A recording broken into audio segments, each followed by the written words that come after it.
Hello বন্ধুরা, good morning. আজ সকাল থেকে আমি আমার ভিডিওটা স্টার্ট করে দিয়েছি। তো প্রথমে ছাদটা ঝাঁট দিয়ে এলাম, কারণ কালকে রাতেও বৃষ্টি হয়েছে।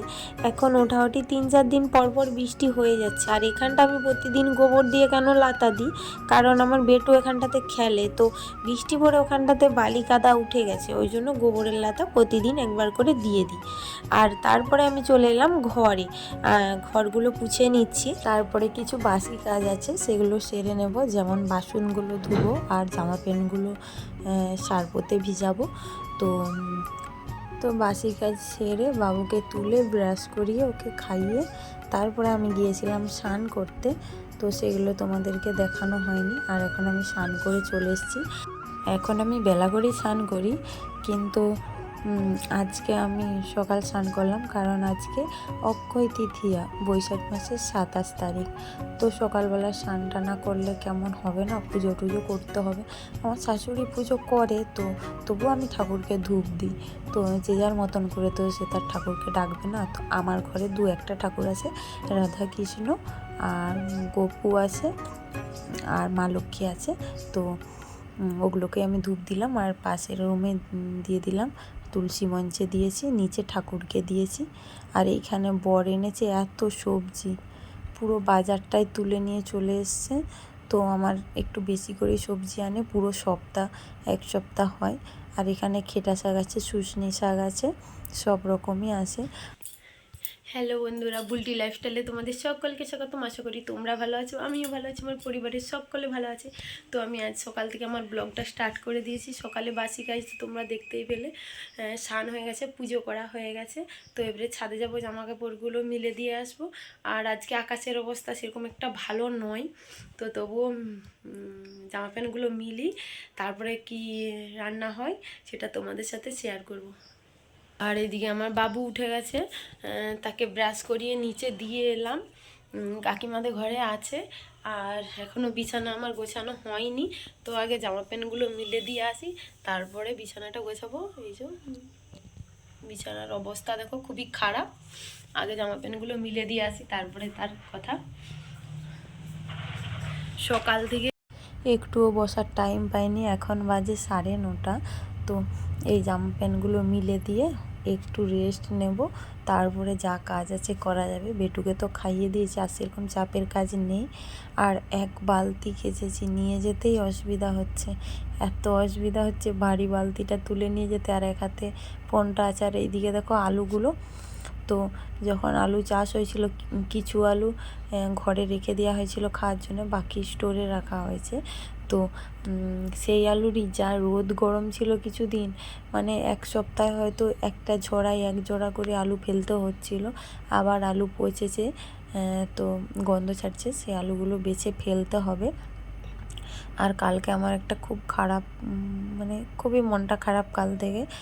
প্রচুর ঝড় বৃষ্টি হচ্ছিলো, তো আর জানালাতে আমার আলতা সিসাটা ছিল, ভর্তি সিসা, তো বাতাসে পড়ে যে সিসাটা পুরো একদম ভেঙে যে গোটা চারদিকে আলতা পড়ে গেলো। মনটা খারাপ লাগছিল খুবই। তো বর বলল, মন খারাপ করার কিছু নেই, তোর হাত থেকে তো পড়েনি, সেটা যেমন ঠিক বাতাসে মানে হয়ে পড়ে গেছে, তবু একটা খারাপ লাগে বলো। তারপরে আমি ওই তো জামা প্যান্টগুলো মিলে দিয়ে এসে ঘরগুলো একবার ঝাঁট দিয়ে দিচ্ছি, কারণ মোছার পর একবারও ঝাঁট দেওয়া হয়নি। তো এবারে রান্নাবান্না বসাবো, কখন ঝাঁট দেবো। আর বিছানাটা একদম বাগিয়ে নিলাম 2টা ঘরেরই, আর একদম ঝাঁট দিয়ে করে দিলাম। আর আমার বেটু ছিল কাকিমাদের ঘরে, তো চলে এসছে সে, দেখো।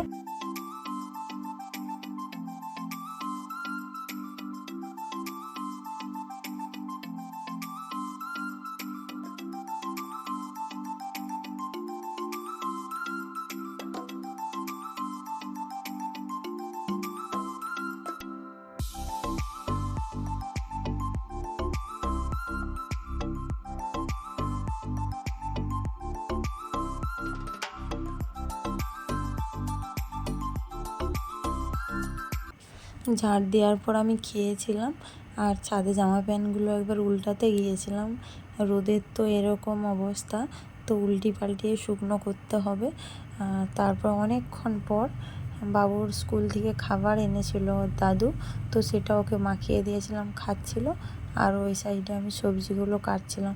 ওর সাথে বকে বকে ভাবলাম যদি খেয়ে নেয়, সকালে খাইয়েছিলাম কিন্তু তবু স্কুলের খাবারটাও খাওয়াই আমি, তো সেটা খাওয়াচ্ছিলাম। আর খেটা শাক বাচ্ছি আর কুঁদরি আলুগুলো কুটে রেখেছি। আজকে করব না বেশি কিছু, কারণ আজকে খাবার মতো শুধু আমি আর বেটু, তো তাই কম করেই করলাম। আর কি বলো তো, বাচ্চারা নিজের হাতে যদি খেতে পারে না, এর থেকে আর ভালো কিছু নেই। তো আমার বেটু অনেক কম বয়স থেকেই নিজে হাতে খেতে শিখে গেছে। এখনও ওর 3 বছর বয়স হয়নি, তো 2 বছর বয়স থেকে নিজের হাতে খাচ্ছে। মানে সব সময় কি কিছু কিছু টাইম খাই একটু আধটু, তো সেটা আমার খুব ভালো লাগে। আর আমরা খেতেও দিই, খাইয়ে দেবো চটকে একদম সে করে দেবো, আমি ওইভাবে খাওয়াই না। যতটা পারি ও নিজে খায়, আর নিজে হালকা করে হয়তো কিছু মাখিয়ে দিলাম, এইটুকুই। তো তোমাদের সাথে গল্প করতে করতে দেখো আমার বেটুর খাওয়া হয়ে গেল। আর আমার ননদ এসছে ওর সাথে খেলতে। তো ওদের তখন স্কুল ছুটি, বাড়িতেই থাকে, ওই জন্য আমি বলি যে আসবে খেলবে, বা আমার বেটুকে ওদের বাড়িতে দিয়ে আসি। তো এরকমই কিছু হয় সব সময় ঘরে যদি থাকে।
তো খেতে খেতে তারপরে এলো আমার ননদ ওকে আনতে।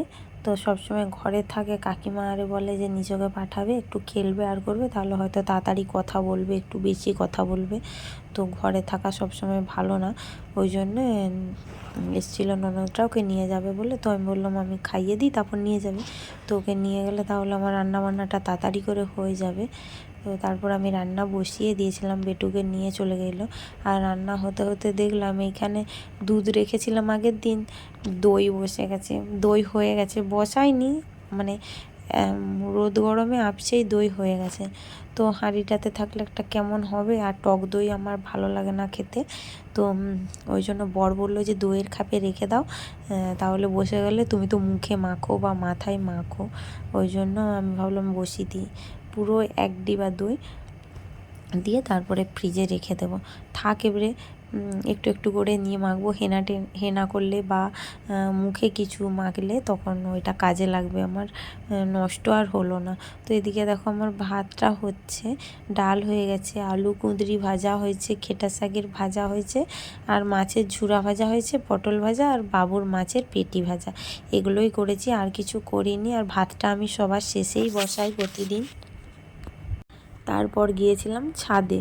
তো এখানে দেখো আমাদের বাদাম রোদে মিলে দেওয়া হয়েছে, তো এখনও মাঠে আছে, এগুলো বিয়েনে ঝাড়া হয়েছে, এখনও কিছু মাঠে আছে। তো রোদে এগুলো দিয়েছে, সেরকম রোদ দেয়নি।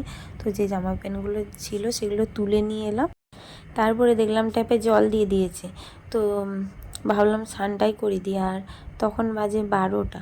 তারপরে বেটুকে স্নান করাচ্ছিলাম, আরও জলের মধ্যে কেমন খেলা করছিল। তো তারপর আর আসা হয়নি, একেবারে বিকেলবেলা। দেখো আমাদের তুলসী মঞ্চের কাছে একটা পুঁই গাছ ছিল, তো তার বীজগুলো পড়ে বৃষ্টি হয়ে প্রচুর গাছ বেরিয়েছে।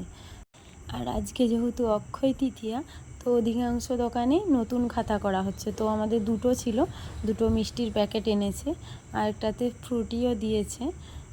তো তারপরে আজকে একটু আলতাও পড়ছি আমি, তো আমার বেটু এখন নেই, নাহলে সে দেখলে বলবে আমিও পরবো।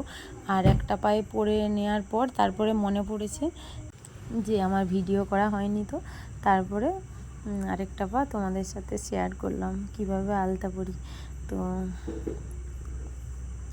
এরপরে আমি আর সেরকম কিছু শ্যুট করিনি, বাবুকে দুধ খাওয়াবো এরপরে। তো আজকের ভিডিওটা আমার এই পর্যন্ত। কালকে আবার একটা নতুন ভিডিওতে তোমাদের সাথে দেখা হবে। তো আমার ভিডিও যদি তোমাদের ভালো লাগে লাইক কমেন্ট শেয়ার করে দিও, আর সাবস্ক্রাইব করতে ভুলো না। তো বাচ্চাদের মতন আমিও গোল টিপ নিয়ে নিলাম পায়ের মাঝে। তো তোমরা সবাই ভালো থেকো, সুস্থ থেকো। Good night, by.